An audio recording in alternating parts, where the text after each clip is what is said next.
آج جو ہمارا ٹاپک ہے بہت ہی انٹرسٹنگ ٹاپک ہے اور وہ ٹاپک ہے ایگزسٹنس آف گاڈ کا، اللہ کے وجود پر بات کرنی ہے ہمیں کچھ انشاءاللہ، کیونکہ ہمارے درمیان آپ دیکھ رہی ہوں گی آپ لوگ کہ بہت سے ایسے لوگوں کا یعنی ان کی شہرت ہو رہی ہے جو سرے سے خدا کا انکار کرتے ہیں، جنہیں ہم ایتھسٹ کے نام سے جانتے ہیں، جنہیں ہم ایتھسٹ کہتے ہیں۔ ایتھسٹ کو اردو میں ملحد کہتے ہیں، ملحد۔ ملحد اور ایتھسٹ کون ہوتا ہے؟ وہ شخص ہوتا ہے جو خدا کا سرے سے انکار کرتا ہے کہ بھائی ہم کسی خدا کو نہیں مانتے، چاہے وہ اسلام کا خدا ہو، ہندوازم کا خدا ہو، کرسچینٹی کا خدا ہو، کسی کا بھی ہو، ہم نہیں مانتے کسی خدا کو۔ یہ پوری دنیا خود بخود بنی، بگ بینگ سے بن گئی پوری کائنات، اور پھر ہم ایک سیل سے ساری چیزیں بنی، ایولیوشن کا معاملہ ہوا اور آج ہم جو ہے انسان اس طرح پہنچ گیا۔ بہرحال جو بھی ان کی تفصیلات ہے۔ اچھا، پھر ان ایتھسٹ میں بہت سی قسمیں ہوتی ہیں، جن میں بعض اپنے آپ کو ایگنوسٹک ایتھسٹ کہتے ہیں۔ ایگنوسٹک ایسا ملحد ہوتا ہے، ایسا ایتھسٹ ہوتا ہے جو صراحتاً تو خدا کا انکار نہیں کرتا ہے، بلکہ وہ یہ کہتا ہے کہ خدا ہو بھی سکتا ہے، نہیں بھی ہو سکتا ہے، مجھے نہیں معلوم، ہو بھی سکتا ہے، نہیں بھی ہو سکتا ہے۔ تو ایسے کو ایگنوسٹک ایتھسٹ کہتے ہیں۔ بہرحال تو آج ہم بات کریں گے خدا کے ایگزسٹنس، ٹھیک ہے؟ میں خدا کیوں کہہ رہا ہوں کہ آج ہم اسلام کے خدا یا اسلام کے اللہ کی بات نہیں کر رہے، ہم صرف خدا کی بات کر رہے ہیں۔ کون سا خدا صحیح ہے؟ اسلام کا خدا صحیح ہے، اسلام نے جو تصور دیا وہ صحیح ہے، ہندوازم کا جو خدا ہے وہ صحیح ہے، کرسچینٹی کا خدا ہے وہ صحیح ہے، یہ ایک الگ ٹاپک ہے۔ پہلے تو خدا کو مانا جائے گا کہ بھئی خدا ہے یا نہیں، اب ہے تو اب دیکھیں گے کہ بھئی کون سا مذہب صحیح ہے۔ سب سے پہلی بات کہ آپ لوگ ہو سکتا ہے کہ کبھی کسی ایتھسٹ سے آپ کا سامنا ہو، اور اکثر یہ ہوتا ہے کہ وہ اسلام پر اعتراضات کرتے جاتے ہیں، اور چونکہ ہمارے ہاں علم کی کمی ہوتی ہے تو ایک بڑی تعداد ہماری ایسی ہے جو ان سے متاثر ہو کر اسلام اور اپنے ایمان کو ہی متزلزل کر بیٹھتی ہے وہ تعداد۔ ہمیں پہلے علم حاصل کر لینا ہے کہ جب بھی کوئی ایسا موقع آئے تو کم از کم ہم جواب دے سکیں۔ جو یہ ملحد ہوتے ہیں، یہ ایتھسٹ ہوتے ہیں، یہ عام طور پر آسانی سے ایسا نہیں ہوگا کہ آپ ایک بار بیٹھ جائیں اور بات کر لیں وہ ملحد سے مومن بن جائے، ایسا نہیں ہوگا۔ ہو جائے تو بہت اچھی بات ہے، لیکن ہمیں کس طرح بات کرنا ہے، کنورسیشن کو آگے بڑھانا ہے، اس کو ہمیں اچھی طرح سیکھ لینا ہے۔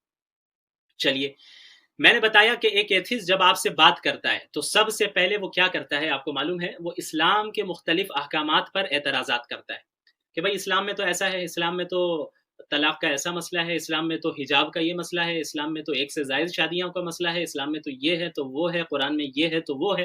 اور ایک مومن کیا کرتا ہے؟ وہ ایتھسٹ کی یہ چال ہوتی ہے، اسے سمجھیے گا، وہ آپ کو ڈیفینسو پوزیشن میں لے جاتا ہے کہ آپ کو پورے کنورسیشن کے دوران آپ کو ڈیفینسو پوزیشن میں لے جایا جائے، اور وہ صرف اعتراض پر اعتراض کرتا رہے گا، اور آپ اور ہم کیا کرتے ہیں کہ بس جواب دیتے، نہیں نہیں نہیں، اس کا مطلب یہ نہیں، اس کا مطلب وہ ہے، اللہ تعالیٰ نے جو قرآن میں یہ کہا یہ نہیں، اس کا مطلب یہ ہے، ایسا نہیں ویسا ہے، ویسا نہیں ایسا ہے۔ اب پورے کنورسیشن کا خلاصہ کیا نکلتا ہے کہ بس ہم اعتراضات کا جواب ہی دیتے رہ گئے اور کچھ نہیں کر پائے، اوفینسو پوزیشن میں ہمیں نہیں آنے دیتا ہے۔ تو سب سے پہلی بات، اس کو آپ اپنے ذہن میں رکھیے گا، بہت امپورٹنٹ بات ہے کہ جب بھی کسی ایتھسٹ سے بات ہو رہی ہے تو اگر اس سے کسی ٹاپک پر بات ہوگی تو وہ صرف ایک ٹاپک ہے، وہ خدا کا ایگزسٹنس ہے، خدا کا وجود ہے۔ بات ایتھسٹ سے ہوگی تو ایگزسٹنس آف گاڈ پر ہوگی، کیونکہ یہ بنیادی چیز ہے۔ اگر گاڈ کے ایگزسٹنس کو ہی مان لیا جائے اور آپ مان لے کہ یہ احکامات گاڈ کے ہیں تو پھر ظاہر سی بات ہے آپ کو اعتراض ہی نہیں ہوگا کہ اس حکم میں ایسا کیوں ہے ویسا کیوں، بھائی اللہ کا حکم ہے بس ماننا ہے، خدا کا حکم ہے تو ماننا ہے۔ تو جب تم خدائی کو نہیں مانتے تو اسلام کے چھوٹی موٹی چیزوں پر اعتراض کر کے کیا حاصل ہونے والا ہے؟ اس لیے بات اگر ایتھسٹ سے ہم کریں گے تو سب سے پہلے خدا کے وجود پر بات کریں گے، ہم نہیں بات کریں گے حجاب کے اوپر، ہم نہیں بات کریں گے کسی اور ٹاپک پر، ہم بات کریں گے کہ آؤ پہلے ہم یہ طے کرتے ہیں کہ خدا ہے یا نہیں ہے۔ تو چلیے، اب جب اس موضوع پہ آپ بات کرنا شروع کریں گی تو وہ ایتھسٹ سب سے پہلے کیا کہے گا کہ بھئی چلو ٹھیک ہے، اس ٹاپک پہ بات کرتے ہیں۔ ایسا ہے کہ لاؤ تم دلیل لاؤ کہ خدا موجود ہے۔ کیا کہے گا؟ دلیل لاؤ۔ دلیل کسے کہتے ہیں؟ ثبوت کو، ایویڈنس کو، پروف کو دلیل کہتے ہیں۔ تم دلیل لاؤ کہ خدا موجود ہے۔ اب یہاں پر سب سے بڑا مسئلہ کیا کھڑا ہوتا ہے؟ وہ سب سے پہلے شروع ہی میں آپ کو ڈیفینسو پوزیشن میں لا رہا ہے، لیکن مسئلہ کیا ہے؟ مسئلہ یہ ہے کہ یہ کیسے طے ہوگا کہ دلیل کون دے گا؟ کیا خدا کے ایگزسٹنس پر، خدا کے وجود پر دلیل ہم دیں گے؟ ایک مسلم، ایک مومن یا ایک تھیسٹ، کسی بھی مذہب کو ماننے والا، وہ خدا کو ماننے والا ہے، وہ اس کے موجود اللہ کے یا خدا کے وجود کی دلیل وہ دے گا؟ یا ایک ملحد اور ایک ایتھسٹ اس بات کی دلیل دے گا کہ خدا موجود نہیں ہے؟ سب سے پہلے تو یہ طے کرنا ہے ہمیں کہ دلیل کون دے گا، ثبوت ایویڈنس دینا کس کے ذمے ہے۔ تو اب آئیے یہ طے کرنے کے لیے ہم ایک یونیورسل قانون کو دیکھ لیں، پوری دنیا کا یہ قانون ہے۔ آپ نے ایک ورڈ سنا ہوگا مدعی، اور دوسرا ورڈ سنا ہوگا مدعا علیہ۔ اگر نہیں سنا ہے تو آپ سن لیجئے۔ ایک ہوتا ہے مدعی، دوسرا ہوتا ہے مدعا علیہ۔ یعنی مدعی کون ہوتا ہے؟ مدعی کو انگلش میں کہتے ہیں پلینٹف، اور مدعا علیہ کو کہتے ہیں ڈیفینڈنٹ۔ مدعی اس شخص کو کہتے ہیں جو دعویٰ کرتا ہے، مدعا علیہ اس شخص کو کہتے ہیں جس کے خلاف دعویٰ کیا جا رہا ہو۔ اب کسی بھی دو انسان کا کوئی بھی مسئلہ ہو، کوئی مقدمہ ہو جو کسی بھی کورٹ میں جائے، تو اب یہ کیسے طے ہوگا کہ دلیل کس کو دینا ہے؟ یہ ہم اس اعتبار سے طے کریں گے کہ پہلے یہ ڈیسائیڈ کر لو کہ بھئی یہ جو دو لوگ آپس میں جھگڑ رہے ہیں، اس میں مدعی کون ہے اور مدعا علیہ کون ہے، دعویٰ کرنے والا کون ہے اور وہ شخص کون ہے کہ جس کے خلاف دعویٰ کیا جا رہا ہے۔ پہلے اسی کو طے کر لو۔ یہ کیسے طے ہوگا؟ تو ایک اصول یاد رکھ لیجئے، یہ ایک یونیورسل اصول ہے، اس کو میں ایگزامپل سے بھی سمجھاؤں گا۔ وہ اصول یہ ہے کہ ظاہر جس کے خلاف ہو وہ مدعی ہوتا ہے، اور ظاہر جس کے ساتھ ہو وہ مدعا علیہ ہوتا ہے۔ کیا مطلب؟ ایگزامپل، میرے ہاتھ میں ایک گھڑی ہے فار ایگزامپل، یا میرے ہاتھ میں یہ میرا موبائل ہے، ٹھیک ہے، میرے پاس ہے۔ اب ایک دوسرا شخص سامنے سے آتا ہے اور وہ یہ دعویٰ کرتا ہے کہ بھائی مفتی شمائل صاحب کے ہاتھ میں جو موبائل ہے وہ ان کا نہیں ہے، وہ میرا ہے، وہ ان کا نہیں ہے، وہ میرا ہے۔ تو اب یہاں پہ ظاہر کیا بتا رہا ہے؟ ظاہر یہ بتا رہا ہے کہ بھائی بظاہر تو یہی لگ رہا ہے کہ مفتی شمائل کے ہاتھ میں جب ان کا موبائل ہے تو یہ موبائل انہی کا ہوگا، اور یہ شخص جو دعویٰ کر رہا ہے کہ وہ مفتی شمائل کے ہاتھ میں جو موبائل ہے وہ ان کا نہیں میرا ہے، یہ ظاہر کے خلاف بات کر رہا ہے۔ لہٰذا ایویڈنس، پروف، دلیل کسے دینا ہوگا؟ اس شخص کو دینا ہوگا جو ظاہر کے خلاف ہے۔ اس کو ایک دوسری مثال سے سمجھیے۔ ایک شخص ایک گھر میں رہ رہا ہے، کئی دنوں سے رہ رہا ہے۔ اب ایک باہر کا آدمی آیا، اس نے دعویٰ کیا کہ بھائی یہ گھر اس کا نہیں ہے جو اس میں رہ رہا ہے، یہ گھر میرا ہے۔ تو ظاہر کس کے ساتھ ہے؟ ظاہر اس شخص کے ساتھ ہے جو آلریڈی اس گھر میں رہ رہا ہے، کیونکہ بظاہر جو شخص جس گھر میں رہ رہا ہے وہ اسی کا گھر ہے، اور جو باہر کا آدمی یہ دعویٰ کر رہا ہے کہ وہ گھر اس کا نہیں میرا ہے، تو وہ شخص ظاہر کے خلاف بات کر رہا ہے۔ لہٰذا جو ظاہر کے خلاف بات کر رہا ہے وہ مدعی ہوتا ہے، اور جو ظاہر جس کے ساتھ ہو، گھر والے سچویشن میں ظاہر کس کے ساتھ ہے؟ جو آلریڈی گھر میں رہ رہا ہے، وہ کون ہو گیا؟ وہ مدعا علیہ ہو گیا۔ تو اب ایسے شخص کا مسئلہ جا رہا ہے کسی کورٹ میں، مقدمہ جا رہا ہے، تو کورٹ کی طرف سے مطالبہ کیا کیا جائے گا؟ کس سے دلیل مانگی جائے گی؟ دلیل اس شخص سے مانگی جائے گی جو ظاہر کے خلاف بات کر رہا ہے، یعنی جو پہلے سے گھر میں رہ رہا ہے اس سے بعد میں بات ہوگی۔ پہلے جو باہر کا بندہ آ کر یہ کسی کے گھر میں بھی دعویٰ کر دے، ہو سکتا ہے کسی کے بھی گھر میں دعویٰ کر دے، اس سے سوال کیا جائے گا، دلیل اس سے مانگی جائے گی کہ بھائی تم ظاہر کے خلاف بات کر رہے ہو، لہٰذا تم مدعی ہو، تم پلینٹف ہو، تم دعویٰ کرنے والے ہو، اور مدعی پلینٹف کے اوپر لازم ہے کہ وہ دلیل دے۔ لاؤ تم گھر کے کاغذات لا کر دکھاؤ، تبھی ہم اس شخص کو، اگر تم سچے ہو تو گھر سے نکالیں گے۔ ٹھیک ہے، اتنا سمجھ میں آ گیا؟ کوئی سوالات ہوگا آپ کے ہوں تو لاسٹ میں، ابھی ذہن میں رکھیے، میری باتیں سنی۔ اب خدا کو ماننے والا ایک شخص ہے اور خدا کا انکار کرنے والا ایک شخص ہے، تو اب دلیل کون دے گا؟ یہ اس وقت ہم طے کریں گے کہ جب یہ طے ہو جائے کہ بھائی مدعی کون ہے اور مدعا علیہ کون ہے، پلینٹف کون ہے اور ڈیفینڈنٹ کون ہے۔ پلینٹف وہ ہے جو ظاہر کے خلاف دعویٰ کرے، اور ڈیفینڈنٹ کون ہے؟ جو ظاہر جس کا ساتھ دے، ہے نا، جیسا کہ میں نے ابھی مثال دے کے سمجھایا۔ تو اب یہاں پر ایک شخص جو خدا کا ماننے والا ہے، دوسرا شخص خدا کا انکار کرنے والا ہے، اس میں ظاہر کس کے ساتھ ہے اور ظاہر کس کے خلاف ہے، اس کو سمجھیے۔ وہ ہم کس طرح سمجھیں گے؟ وہ اس طرح سمجھیں گے کہ آپ اس جناب ملحد سے کہیے کہ آپ اپنے چاروں طرف نظروں کو گھما لیں، آپ بھی گھما لیں، ہم بھی گھما لیتے ہیں، آپ مجھے کوئی ایک ایسی چیز بھی دکھا دیں، کوئی ایک ایسی چیز بھی دکھا دیں جس کا کوئی نہ کوئی بنانے والا نہ ہو۔ فار ایگزامپل، آپ اپنی نظریں اوپر اٹھا لیں، بھائی مجھے پنکھا دکھ رہا ہے، تو اس پنکھے کو کوئی کسی نے بنایا ہے یا خود بخود بنا ہے؟ نہیں، کسی نے بنایا ہے۔ چلیے اب آپ اپنے سامنے دیکھ لیں، میرے سامنے یہ لیپ ٹاپ ہے، میرے سامنے میرا موبائل ہے، ڈیسک ہے، پلنگ ہے، دیوار ہے، زمین ہے، اور ساری چیزیں ہیں۔ آپ چاروں طرف دیکھ لیں، آپ کو کوئی ایک ایسی چیز بھی نہیں ملے گی، چاہے چھوٹی سی چھوٹی چیز ہی گھڑی کیوں نہ ہو، یا بڑی، یا ایک سمپل سا آپ وہ کلپ ہی کیوں نہ ہو، آپ وہ لے لیں، یا بڑی سی بڑی بلڈنگ دیکھ لیں، کوئی چیز آپ کو ایسی نظر نہیں آئے گی اپنے ارد گرد جسے کسی نہ کسی نے نہ بنایا ہو. لہٰذا ظاہر اس بات کی گواہی دے رہا ہے کہ جب ہر چیز کو کسی نہ کسی نے بنایا ہے تو اس پوری کائنات اور اس دنیا کو بھی کوئی نہ کوئی بنانے والا موجود ہے. لہٰذا ظاہر کس کے ساتھ ہے؟ ظاہر مومن کے ساتھ ہے، ملحد کے ساتھ نہیں ہے. لہٰذا اس سچویشن میں مدعی پلینٹف کون ہوا؟ پلینٹف وہ ہوتا ہے جو ظاہر کے خلاف دعویٰ کرے. تو خدا کا جو انکار کر رہا ہے وہ ظاہر کے خلاف انکار کر رہا ہے، وہ ظاہر کے خلاف ہے، کیونکہ ظاہر یہ بتا رہا ہے کہ جب ہر چیز کو کوئی نہ کسی نے بنایا ہے تو پوری دنیا کو کسی نہ کسی نے بنایا ہوگا. تو ظاہر کے خلاف وہ دعویٰ کر رہا ہے. لہٰذا دلیل مومن نہیں، دلیل ملحد دے گا. ہم دلیل نہیں دیں گے کہ خدا موجود ہے، دلیل آپ دیں جناب ملحد صاحب کہ آپ یہ جو کہہ رہے ہیں کہ خدا نہیں ہے تو اب آپ ثابت کریں. اس کو ایک اور مثال کے طور پہ آپ سمجھیے.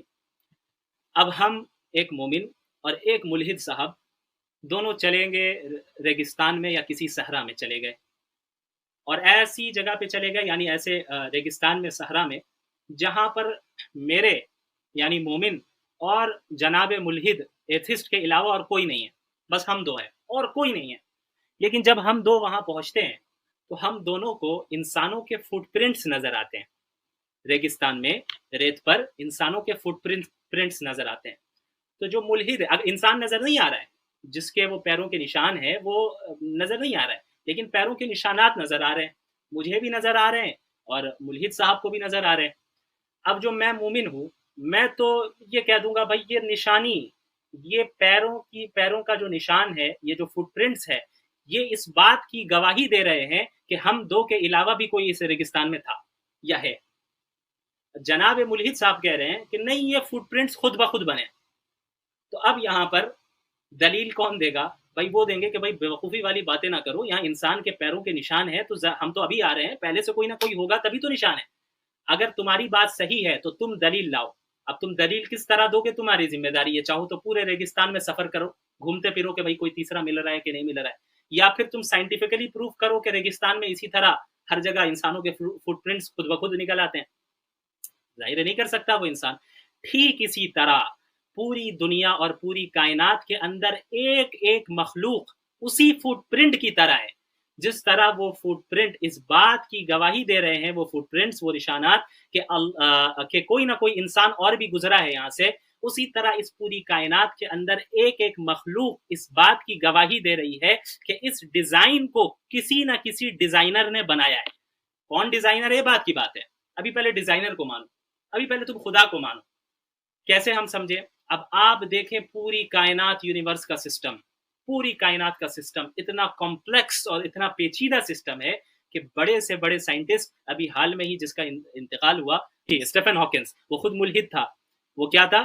وہ ملحد تھا، ایتھسٹ تھا. لیکن اس نے کیا کہا کہ یہ یونیورس کا جو سسٹم ہے اتنا پیچیدہ اور اتنا کمپلیکس ہے اور اتنا پرفیکٹ ہے کہ اس میں ذرہ برابر بھی تبدیلی آئی، آگے پیچھے ذرہ برابر بھی کچھ ہوا تو پوری کائنات تباہ ہو جائے گی. تو ایسی کائنات، یونیورس جو اتنے پرفیکشن کے ساتھ بنی ہو، اور پھر اس کائنات کے اندر اتنی مخلوقات، طرح طرح کی مخلوقات، اور ہر ایک مخلوق پرفیکشن کے ساتھ بنی ہو. اب آپ دیکھ لیں ریگستان کے جانوروں کو، دیکھ لیں اونٹ ریگستان میں پائے جاتے ہیں. ریگستان میں، صحرا میں پانی کی کمی ہے، کھانے کی کمی ہے، لیکن وہاں ایسا جانور اونٹ ہے جس کے پاس کوہان ہے، جس میں وہ پانی کو جمع کر کے اسٹور کر کے رکھ سکتا ہے، اپنی غذا کو اسٹور کر کے رکھ سکتا ہے، اور ہفتوں بغیر کھائے بغیر پیے رہ سکتا ہے. دوسرا جانور وہاں نہیں رہ سکتا. اس کے علاوہ آپ دوسرے جانوروں کو دیکھیں، گرگٹ کو دیکھیں، کسی بھی رنگ میں چلے جائے وہ، اس کے جسم کا کلر بدل جاتا ہے. کیوں؟ کیونکہ وہ اپنے دشمنوں سے بچ سکے. سانپ کو دیکھیں، اس کے اندر زہر ہے تاکہ وہ اپنا ڈیفنس کر سکے، اپنے دشمنوں سے بچا سکے. ایسی مچھلیاں ہیں جو اپنے اندر سے، اس کے جسم سے کرنٹ اور الیکٹریسٹی نکلتی ہے، کرنٹ نکلتا ہے اور اتنے خطرناک کہ انسان کو ہلاک کر دے اس کے ڈیفنس کے لیے. زیبرا کو آپ نے دیکھا ہوگا کہ وائٹ اینڈ بلیک کی جو نشانیاں ہوتی ہے، آج سائنس یہ بتا رہی ہے کہ بھائی وہ اس کا جو یہ سسٹم ہے اور یہ جو اسکن کا کلر ہے، یہ اس لیے ہے کہ جو شکاری اس پر حملہ کرنے آئے تو وہ اس کلر کے ذریعے اسے ڈسٹریکٹ کر دیتا ہے. اتنا پرفیکٹ نظام. اور ساری چیزوں کو چھوڑیے، آپ اپنے آپ کو دیکھیے. وفی انفسکم افلا تبصرون، اللہ نے کہا، آسمان و زمین کو بھی دکھایا اور کہا ارے تم اپنے اندر تو دیکھو، اپنی جان کے اندر تو دیکھو، اس میں بھی میری نشانیاں ہیں، کیا تم دیکھتے نہیں؟ آپ انسان کو لیں اور انسان کے ایک ایک باڈی پارٹ کے فنکشن کو دیکھیں. جو ڈاکٹرز ہوں، جنہوں نے بایولوجی پر پڑھ رکھا ہو اور جو ان چیزوں پر جن کا فیلڈ ہو، وہ اچھی طرح جانتے ہیں کہ ایک ایک پارٹ، باڈی پارٹ پر آپ ریسرچ پوری زندگی لگا سکتے ہیں. اگر آپ کو صرف آنکھ، انسان کی آنکھ پر بحث کرنا ہے، اس پہ ریسرچ کرنا ہے، پوری زندگی آپ لگا سکتے ہیں.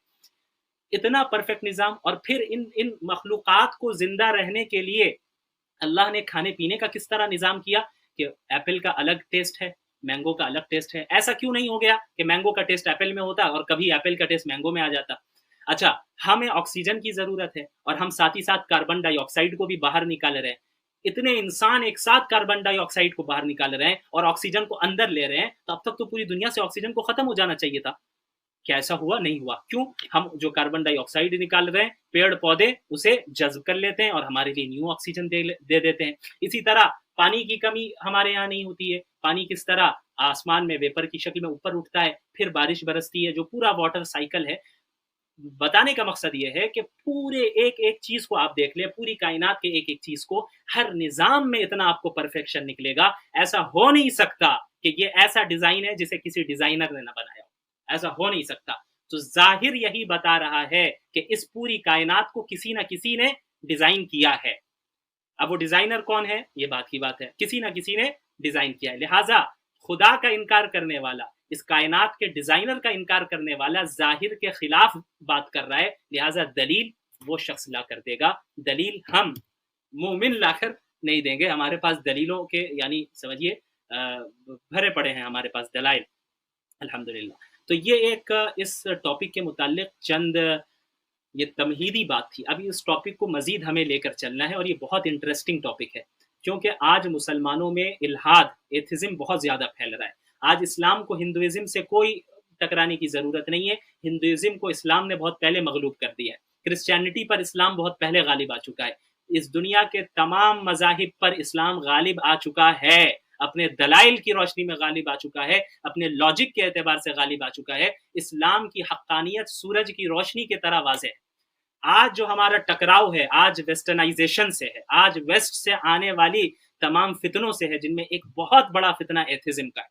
اچھا، بظاہر ایتھسٹ کی جو باتیں ہوتی ہیں وہ بہت اپیلنگ ہوتی ہے. اپیلنگ کا کیا مطلب؟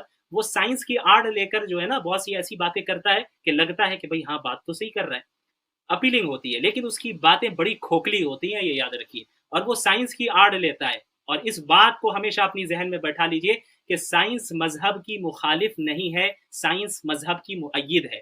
سائنس مذہب کی تائید کرتی ہے، سائنس مذہب کی مخالفت نہیں کرتی ہے. اور یہ کس طرح، وہ انشاءاللہ ہم آگے اپنے نیکسٹ سیشن میں بتائیں گے. امید ہے کہ آپ کو یہ ٹاپک بہت انٹرسٹنگ لگا ہوگا اور بہت امپورٹنٹ ٹاپک ہے. اس پہ ہم نے ابھی بس تمہیدی بات ہوئی ہے، اصل باتیں جو ہیں انشاءاللہ آگے آئیں گی. ابھی ایک دو سیشن جو ہمارا ہوگا نیکسٹ وینسڈے اور اس کے بعد جو نیکسٹ وینسڈے، اس میں انشاءاللہ اسی خدا کے وجود پہ بات کریں گے. اس کے بعد پھر ہم لوگ اسلام پر بھی جو اعتراضات کیے جاتے ہیں، چاہے نکاح کا مسئلہ ہو یا کسی چیز کا مسئلہ ہو، طلاق کا، حجاب کا، اس کے پیچھے کیا حکمتیں ہیں، کیا وجہ ہے، اس پہ بھی بات ہوگی. ایسا نہیں ہے اس کو ہم ڈسکس نہیں کریں گے، لیکن سب سے پہلے خدا کا وجود وہ بہت امپورٹنٹ ہے.